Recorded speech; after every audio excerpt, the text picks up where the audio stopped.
ইরানের মাটিতে হাত দেওয়ার কঠিন শাস্তি পেল আমেরিকা। কাতারের আল উদে থেকে বাহরানের পঞ্চম নৌবহর, কোথাও রেহাই পায়নি মার্কিন সেনারা।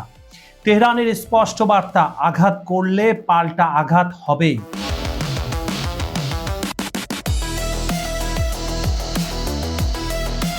যুক্তরাষ্ট্র ও ইরানের মধ্যকার ভঙ্গুর কূটনৈতিক সমঝোতা সম্পূর্ণ ভেস্তে যাওয়ার পর মধ্যপ্রাচ্য জুড়ে এখন নতুন করে এক পূর্ণাঙ্গ যুদ্ধের দামামা বেজে উঠেছে।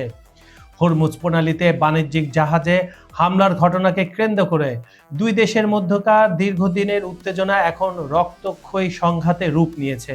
মার্কিন সামরিক বাহিনী এই হামলার অজুহাতে দক্ষিণ ইরানের কৌশলগত ও সামরিক স্থাপনাগুলো লক্ষ্য করে ব্যাপক বিমান ও বোমাবর্ষণ শুরু করলে পরিস্থিতি দ্রুত আন্তর্জাতিক সম্প্রদায়ের নিয়ন্ত্রণের বাইরে চলে যায়। ইরানি কর্মকর্তাদের দেওয়া তথ্য মতে আমেরিকার এই আকস্মিক বিমান হামলায় ইরানের অভ্যন্তরে কমপক্ষে 14 জন নিহত এবং 78 জন আহত হয়েছেন। এই হামলায় বেশ কিছু গুরুত্বপূর্ণ অবকাঠামো ও সামরিক ঘাঁটি মারাত্মকভাবে ক্ষতিগ্রস্ত হয়েছে বলে তেহরান নিশ্চিত করেছে। তবে মার্কিন এই আগ্রাসনের মুখে ইরান যে মোটেও দমে যাওয়ার পাত্র নয় তা তারা দ্রুত ও কঠোর পাল্টা আঘাতের মাধ্যমে জানিয়ে দিয়েছে।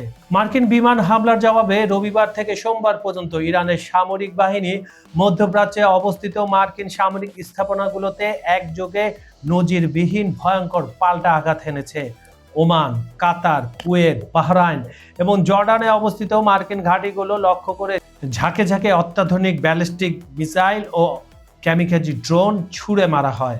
এই নিখুঁত ও কৌশলী হামলায় বিশেষ করে ওমানের কৌশলগত দুকম বন্দর, কাতারের আল উদে বিমান ঘাঁটি এবং বাহরাইনে অবস্থিত মার্কিন নৌবাহিনীর ফিফথ ফ্লিট সদর দপ্তরকে নিশানা করা হয়। ইরানের এই আকস্মিক ড্রোন ও ক্ষেপণাস্ত্র বৃষ্টির পর মধ্যপ্রাচ্য জুড়ে মার্কিন ও তার বন্ধু দেশগুলোর বিমান প্রতিরক্ষা ব্যবস্থা সর্বোচ্চ সতর্ক অবস্থায় চলে যায়, কিন্তু ততক্ষণে দেরি হয়ে গেছে। ইরানের ক্ষেপণাস্ত্র এবং ড্রোনে তাদের যে বেসগুলো ছিল সেগুলো প্রায় ধ্বংসপ্রাপ্ত হয়ে যায়।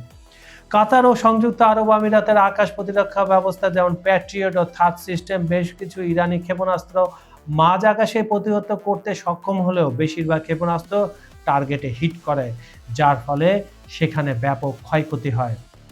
এ ঘটনার পর আঞ্চলিক ও আন্তর্জাতিক ভূ রাজনীতিতে তীব্র প্রতিক্রিয়া দেখা দিয়েছে। মধ্যপ্রাচ্যের পরিস্থিতি এখন এতটাই থমথমে যে কোনো মুহূর্তে এটি একটি বৈশ্বিক সংকটে রূপ নিতে পারে। বিশেষ করে ওমান ও কাতারের মতো মধ্যস্থতাকারী দেশগুলো যখন দুই পক্ষের উত্তেজনা প্রশমন এবং বিশ্বের অন্যতম গুরুত্বপূর্ণ জ্বালানি সরবরাহ রুট হরমুজ প্রণালী সচল রাখার জন্য আপ্রাণ কূটনৈতিক চেষ্টা চালাচ্ছিল, ঠিক তখনই ওয়াশিংটনের এই বিমান হামলা পুরো কূটনৈতিক প্রক্রিয়াকে স্তব্ধ করে দেয়। ওমানের জলসীমা ও উপসাগরীয় আকাশ সীমায় একের পর এক ক্ষেপণাস্ত্র ও ড্রোন বিস্ফোরণের ঘটনায় এই অঞ্চলে সার্বিক নিরাপত্তা ব্যবস্থা সম্পূর্ণ ভেঙে পড়েছে। বাণিজ্যিক জাহাজ চলাচলে এবং আন্তর্জাতিক বিমান রুটগুলো তাৎক্ষণিকভাবে বন্ধ বা পুনর্নির্ধারণ করা হয়েছে, যার ফলে বিশ্ববাজারে জ্বালানি তেলের দাম এক লাফে রেকর্ড পরিমাণ বৃদ্ধি পেয়েছে। ইন্টারন্যাশনাল অ্যানালাইসিসরা বলছেন ইরান এই হামলার মাধ্যমে ওয়াশিংটন ও তার আঞ্চলিক বন্ধুদের একটি স্পষ্ট ও কঠোর বার্তা দিয়েছে। তেহরান বুঝিয়ে দিয়েছে তাদের নিজস্ব ভূখণ্ডে আঘাত করা হলে আরব অঞ্চলের কোনো মার্কিন ঘাঁটিকে আর নিরাপদ থাকতে দেওয়া হবে না। একই সঙ্গে লেবানন, ইয়েমেন এবং ইরাকের প্রতিরোধ গোষ্ঠীগুলো ইরানের সমর্থনে মার্কিন ঘাঁটিতে আরও বড় ধরনের হামলার হুঁশিয়ারি দিয়েছে, যা এই পরিস্থিতিকে আরও জটিল করে তুলেছে। এদিকে জাতিসংঘ ও ইউরোপীয় ইউনিয়ন অনতিবিলম্বে যুদ্ধবিরতি এবং উভয় পক্ষকে সর্বোচ্চ সংযম প্রদর্শনের আহ্বান জানান। তবে ওয়াশিংটন ও তেহরানের দুই পক্ষই যেভাবে নিজেদের অবস্থানে অনড় রয়েছে এবং সামরিক তৎপরতা বাড়িয়ে চলেছে, তাতে কূটনৈতিক আলোচনার পথ প্রায় বন্ধ হয়ে গেছে। দুই পরাক্রমশালী পক্ষের এই রক্তক্ষয়ী সংঘাতের ধারাবাহিকতায় মধ্যপ্রাচ্যের সামগ্রিক রাজনৈতিক ও অর্থনৈতিক স্থিতিশীলতা এখন খাদের কিনারে এসে দাঁড়িয়েছে, যা সমগ্র বিশ্বের নিরাপত্তার জন্য এক বিরাট হুমকি। বন্ধুরা, ইতিহাস সাক্ষী মধ্যপ্রাচ্যের মরুভূমি বহু সাম্রাজ্যের পতন দেখেছে। আজ আমেরিকার সে দম্ভ কি ইরানের ক্ষেপণাস্ত্রের আগুনে পুড়ে ছাই হয়ে যাবে, নাকি ওয়াশিংটনের পরমাণু শক্তিধর রণতলীগুলো তেহরানকে মাটির সাথে মিশিয়ে দেবে? মুহূর্তের সিদ্ধান্ত, আর তাতেই নির্ধারিত হবে পৃথিবীর ভবিষ্যৎ। একদিকে মার্কিনীদের অত্যাধুনিক প্রযুক্তির অহংকার, অন্যদিকে ইরানের লড়াই করার মরণজয়ী জেদ। এই দুই পরাশক্তির সংঘাতের আগুনে কি তবে জ্বলতে চলেছে তৃতীয় বিশ্বযুদ্ধ, নাকি মধ্যপ্রাচ্যের মানচিত্রটাই চিরতরে বদলে যাবে? উত্তরটা সময়ের হাতে, তবে রক্তগঙ্গা যে বইবে তা একেবারে নিশ্চিত। আপনার মতামত আমাদের জানান। ভূ রাজনীতির এই ভয়ঙ্কর দাবা খেলায় শেষ পর্যন্ত জয় কারা হবে? আমেরিকা কি পারবে তাদের পঞ্চম নৌবহরের অপমানের প্রতিশোধ নিতে, নাকি ইরান প্রমাণ করে দিল যে তাদের মাটিতে হাত দিলে পরাশক্তিকেও হাঁটু গেড়ে বসতে হয়? আপনার কি মনে হয়, আমেরিকার এই আগ্রাসন নাকি ইরানের এই বিধ্বংসী পাল্টা জবাব, কোনটা সঠিক? কমেন্ট বক্সে আপনার যুক্তি ও মতামত তুলে ধরুন।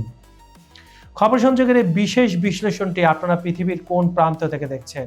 বাংলাদেশ, ভারত, পাকিস্তান, শ্রীলঙ্কা, নেপাল, ভুটান, মধ্যপ্রাচ্য, নাকি ইউরোপ আমেরিকার ভেনেজুয়েলা, কিউবা, আর্জেন্টিনা, ব্রাজিল?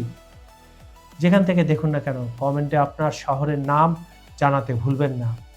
আন্তর্জাতিক রাজনীতির এমন নিখুঁত এবং এক্সক্লুসিভ খবরের আপডেট সবার আগে পেতে এখনই চ্যানেলটি সাবস্ক্রাইব করুন এবং বেল আইকনটি চেপে দিন। আমাদের চ্যানেলে বিজ্ঞাপন বা প্রমোশনের জন্য ডেসক্রিপশনে বক্সে দেওয়া অফিসিয়াল নম্বরে আজই যোগাযোগ করুন। আজকের মতো এখানে বিদায় নিচ্ছি।